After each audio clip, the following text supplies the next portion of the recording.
Yung dito ulit tayo sa ating paratang kulungan. So what's up mga kabuka? Yan, nag-uulan. Yan o, kakakit lang natin din eh. Ayan, maulang umaga. Alas 10 pasado na. Yan yung mga jet fighter natin. Ang gaganda na naman ng aura. May tropa na naman na nagtatanong. Ayan o, duda siya dito sa tubigan natin. Nakababad yan tropa o. Ayan, kung binababad daw natin yung tubig din eh. Yan, binababad natin kahapon, iniwan natin yan punong-puno. O kita nyo, ininuman nila. Konti lang natira. Clean water lang yan. O, di ba? O, nakakatulong kasi sa panunaw nila yan. Lalo yung style natin, kakaiba. Kain muna bago ronda. Kailangan talaga iniwanan ng tubig yung mga yan. Tapos eh, kung inaalis ko ba daw itong patokaan natin, o, nandyan lang. Hindi ko inaalis yan, nandyan lang yan. Kasi daw, eh, baka natataihan daw yan. Masama daw sa ibon yun. Ayan o, natataihan talaga yan. Pero hindi naman masama sa ibon yun.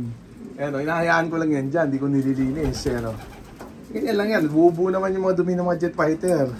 Kahit madumihan niya, walang problema. Ayan, sabi daw kasi, baka daw magkasakit ng mga to. Hindi sana may sakit lahat ng mga to. Wala naman, no? Healthy. Kaya tumabingi ng konti, diretso natin bago natin pakingin na matinding chicha. No? Inaabot ng ano yan, ng dumi. Ano? Diyan lang yan, alagang tamad nga eh. Oh, walang alisan din dyan. Diyan yan, 24 hours. O, di ba? Oh, kinakayas-kayas ko lang ngayon pagka naglinis ako. Pero hindi ko inuugasan yan. Eh, may nagsuggest kasi dapat daw hinuhugasan daw yung feeder lagi. Pati itong ano, painuman, dapat daw hinugasan. Eh, tropa, mag-isa ka maghugas nun sa'yo. Kasi alagang tamad tayo dito. Ikaw eh, alagang masipag ka ata. Ayan o, pas ako sa ganun, sa alagang pagod. Dito lang ako sa alagang tamad. Ayan ha. O, lahat na masisipag mag-ibon, naubos ngayon ng training ha. O, check natin. O, ayan. Racer mix ni ano, Wingmaster. Ayan. O, hindi maganda yung ano, sobra sa linis. Ayan o. Diba? Ayos ba? Ang lalakas kumain. Maya maya eh, paparondahin natin yung mga yan. Alagang tamad only. Ayan, hindi pinapahirap ang sarili. Pero makita mo yung mga kondisyon ng ibon, naka total domination, naka top condition, di ba? Wala linis-linis ng feeder, walang hugas-hugas. Pati drinker, ganun din. Naglulumot pa. Di ba? Basta palit tubig lang, waswas lang. Ganun lang technique, di ba?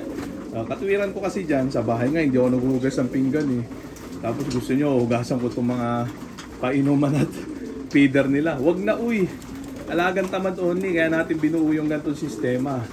Para applicable sa mga katulad ko na walang time para gawin pa yung mga ganung bagay, ha?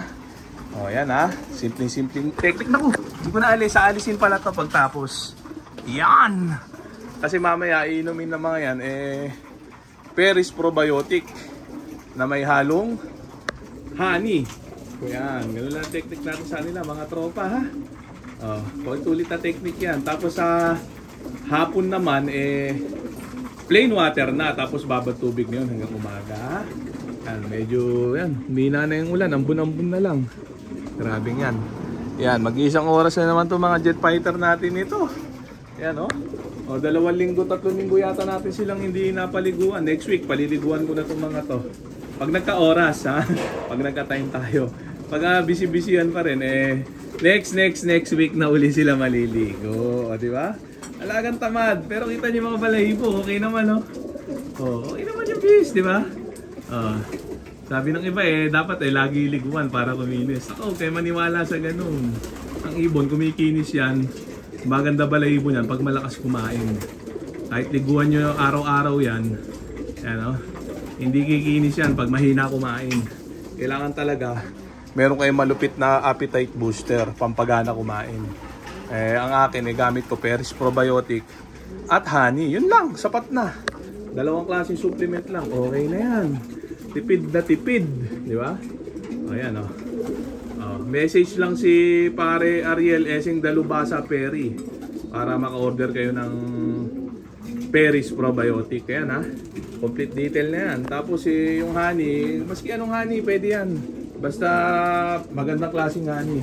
O, check na natin itong mga to. Lagay na natin sa ano, sa fly pin, syempre.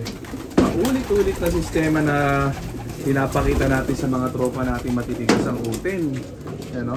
Yung mga basher natin, nanahimik na yung iba. O, pailan-ilan na lang yung mga hindi nakakaintindi. Yan, no? O, mga mahihina ang kukote. Yan, check natin. O, dito sa ano, kabilang side, punta na. Yung mga tropa natin dyan na sumusunod sa sistema natin, sinusundan yung ginagawa natin. Eh, good luck sa inyo. Yan, damay-damay na to. Yan, ha?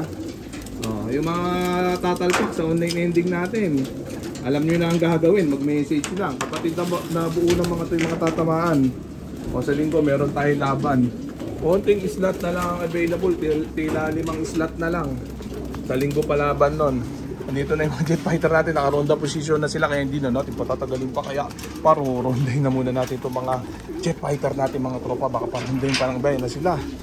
Gigil na sila. Ayun na. Sige, lang kumahos. Consistent. O, di ba? Pantay-pantay ang lakas. Kaya pantay-pantay din yung mga yan pagka nawala. Pagka nanalo pala. Ayan. Ayan sila, oh. Matira matibay yan. OLR style ang gagawin natin dyan. Yan, mga kulimliman. O, antayin natin ano, mag-raging. Yung mga tropa magtatanong dyan, magtanong na magtanong. Sasagutin natin lahat yan. Basta malupit yung tanong nyo. Iko-content natin lahat yan. Pati mga basher, magtanong na rin kayo. Mag-comment kayo dyan. Yan, o. Para ipaliwanag ko ng gusto sa inyo, para maintindihan nyo. Ang hirap nyo turuan. Lugi tutor sa inyo. Ayan, o. Oh. Siguro nung pinanganak kayo, ano, nalimutan ko tuloy yung sasabihin ko. Basta ano kayo, slow learner. Ayan, ha. Oh. Siguro dapat maka 10 beses ulitin sa inyo bago maintindihan nyo. Oh, ayan, ha. Oh, sundin nyo lang. Kung hindi nyo kaya magpaikot ng 1 oras, subukan nyo sundin to. Sundan nyo lang itong ginagawa natin. Kita nyo, may magbabago dyan sa performance ng ibon nyo. Sa ronda pa lang, champion na kayo. Di ba? Oh. Hindi porke ganito ang ronda ng ibon, hindi porke nag-1 oras, sure win na, pero namumuro na kayo nun. Kasi syempre pagkakarera, ano yan everybody's ball game yan Siyempre may mga kalaban din kayo malakas magpaikot dyan Hindi lang kayo, di ba? Hindi lang tayo. Kaya siyempre paswertihan na lang yan pag ganun. O, di ba? Pero iba pagka ganito na yung ronda ng ibon nyo. Pagka malalakas kumain, malalakas umikot, kondisyonis talaga. So okay naman na siguro yung mga tropa. So dito ko na muna tatapusin tong video na to. Shoutout sa may hinang nilalang. Okay na.